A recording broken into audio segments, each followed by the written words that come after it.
عمر رضی اللہ تعالیٰ عنہ کے زمانے کی بات ہے کہ ایک آدمی کو ایک عورت سے عشق ہو گیا۔ وہ آدمی ہر روز اس کے راستے میں کھڑا ہو جاتا اور اس عورت سے بات کرنے کی کوشش کرتا۔ کچھ دن تک تو اس عورت نے اس آدمی کو نظر انداز کیا اور اس سے کوئی بات نہ کی، لیکن جب معاملہ زیادہ پیچیدہ ہونے لگا تو ایک دن اس عورت نے اس آدمی سے پوچھا کہ تو کیا چاہتا ہے اور کیوں میرا راستہ روکتا ہے؟ اس آدمی نے کہا کہ مجھے تجھ سے عشق ہو گیا ہے اور میں تجھ سے نکاح کرنا چاہتا ہوں، اب میں تیرے بغیر نہیں رہ سکتا۔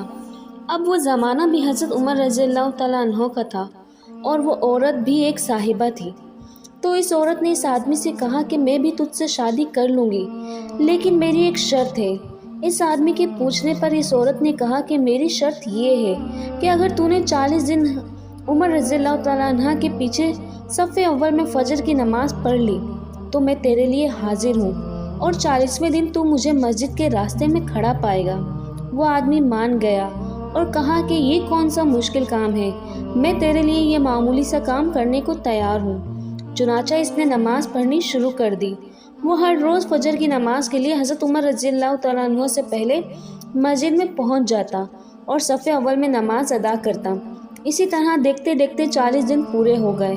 جب وہ آدمی اپنی 40ویں نماز پڑھ کر واپس آ رہا تھا تو اس کے راستے میں وہی عورت کھڑی تھی۔ اس آدمی نے ایک نظر اس پر ڈالی اور نظر نیچے کر کے چل دیا۔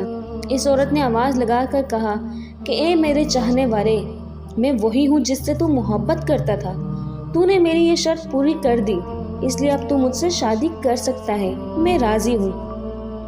آدمی نے مسلسل اپنی نظریں نیچے جھکائے رکھی اور جواب دیا، عمر رضی اللہ تعالیٰ عنہ نے مجھے اللہ کا عاشق بنا دیا ہے، اب میرے دل میں تیرے لیے کوئی جگہ نہیں، اب میں ہوں یا صرف میرا رب۔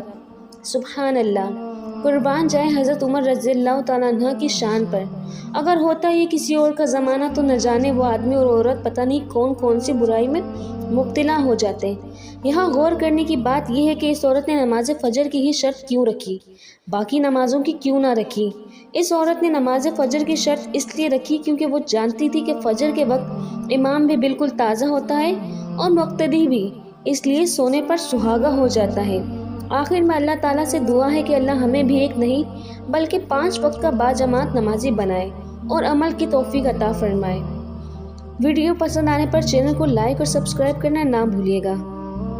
اللہ تعالیٰ آپ کو جزائے خیر عطا فرمائے، آمین۔